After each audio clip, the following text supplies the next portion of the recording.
Welcome to my channel. Before we begin, I want you to feel this moment. Imagine what it would be like to wake up one morning and realize you've missed something important in your life. Maybe it's the simple feeling of contentment that you lack right now.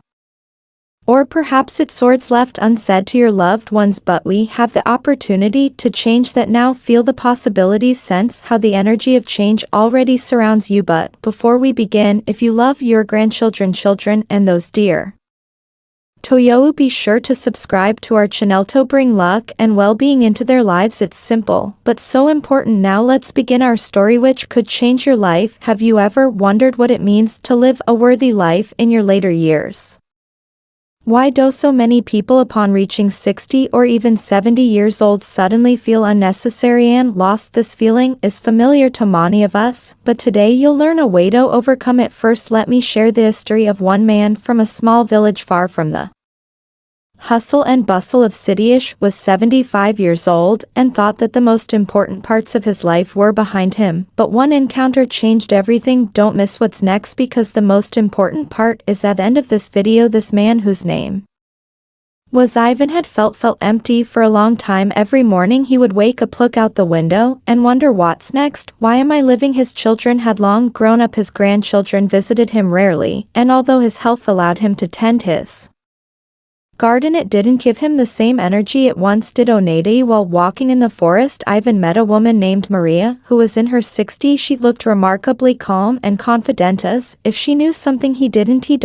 Why are you so calm? He couldn't help but ask. Maria smiled. I've learned to live in harmony with myself and the world around me, she said. I can share a secret with you that helps me find joy every day. Ivan was intrigued and ready to hear her advice. What's the secret? He asked. It's a ritual I perform every evening before bed. It sees my mind of heavy thoughts, helps me feel connected to life, and fills me with energy, Maria explained. She said all she needed for the ritual was and clean water and a few minutes of silence. She showed Ivan how she would light the candle, pour water into a glass, and sit in front of them. I look at the flame and in my mind say, all the bad leaves and the good remains. Then I take the water and say, let this water fill me with strength and health. Afterward, I take 3 small sips, she explained. Ivan listened intently. It sounds awesome, simple, he remarked. Yes, but that's the power of it. Simplicity helps us focus on what's important. The most important part is still to come, so don't switch off. This story could change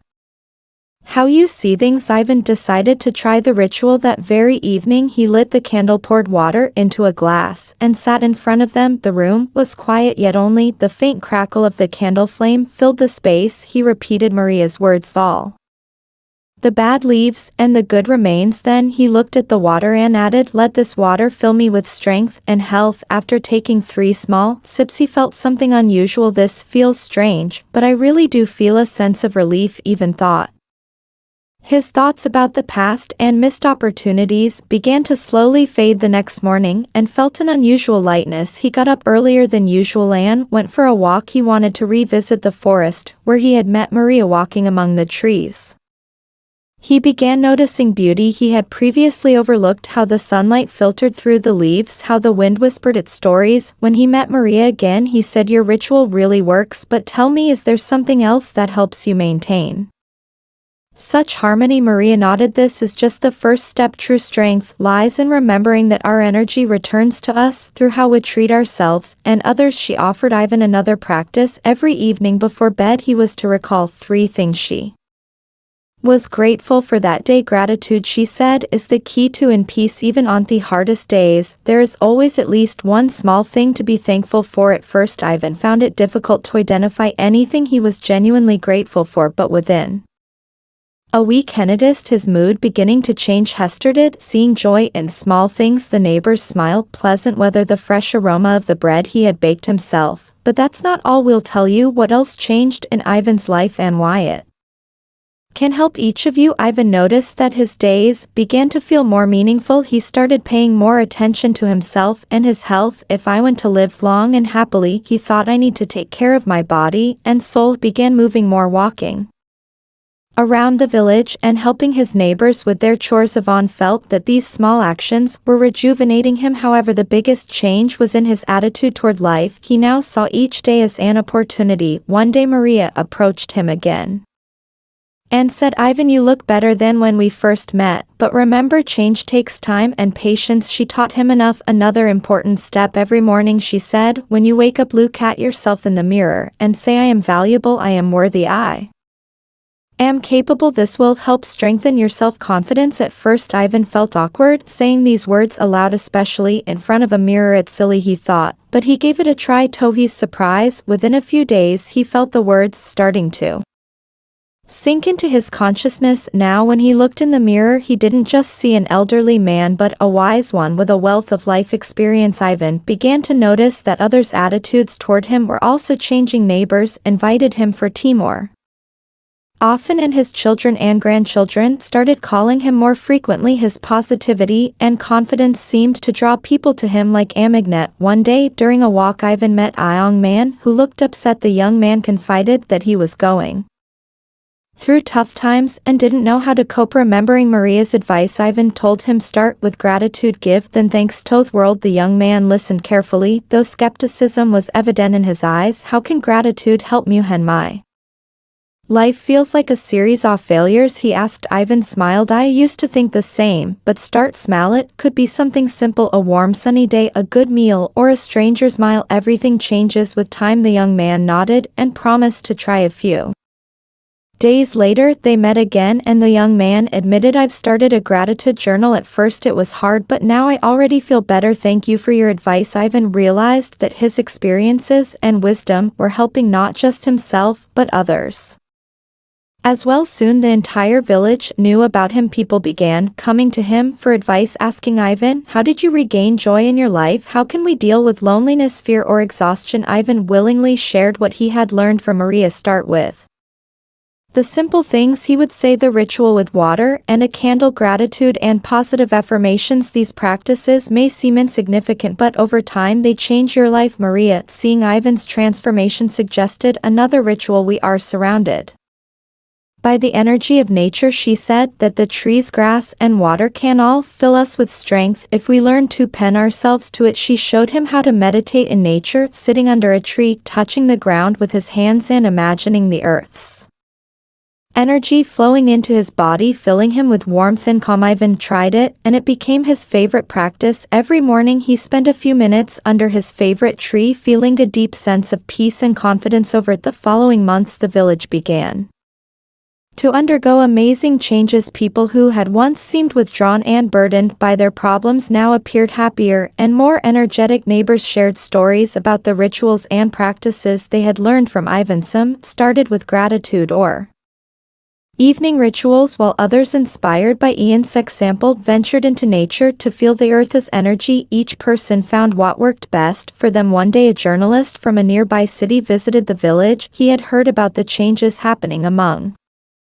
the locals and wanted to share their story. "This isn't magic," Ivan said with a smile. "It's simply a desire to live mindfully and take care of yourself and your inner world. Too often we forget that happiness starts within us." The journalist wrote an article about the village and its remarkable residents who had transformed their lives with simple practices. The story quickly spread online and drew attention from many people. Soon Ivan began receiving letters from strangers thanking him for his advice and sharing how his story had inspired them to make change in their lives. Some wrote that starting their day with gratitude had helped them overcome depression. Others shared how rituals with water or meditations in nature had restored their joy for life.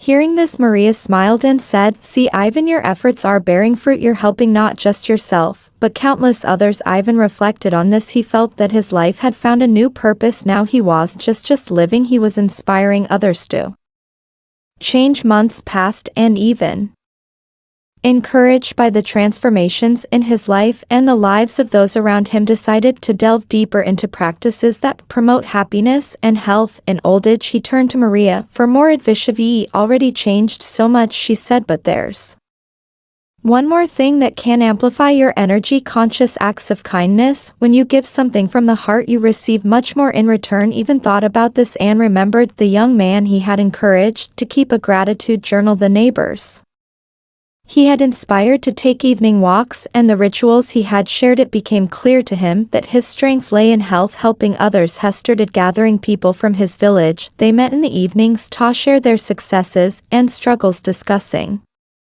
how they had overcome life challenges. They called these gatherings circles of wisdom. Each meeting began with a small ritual, lighting a candle, acting gratitude, and sharing thoughts. People felt connected to one another, united by a shared energy. Soon, the circles of wisdom became popular not just in Ivan's village, but in neighboring ones. Two people traveled from afar to hear Ivan's stories and learned simple yet powerful practices. One evening, during a gathering, a man in his 40s approached Ivan. His face was tired, but there was hope in his eyes. "I've heard about you," he said. "My life is at a dead end. I've lost my job and feel like I can't change anything. What should I do?" Ivan gently smiled. "Start with gratitude, as I did every morning and evening. Find at least one thing you can be thankful for, and remember, helping others is a way to restore your energy." The man nodded and promised to try. A few weeks later, he returned to the gathering. His face no longer bore the same tiredness. "I started with gratitude,"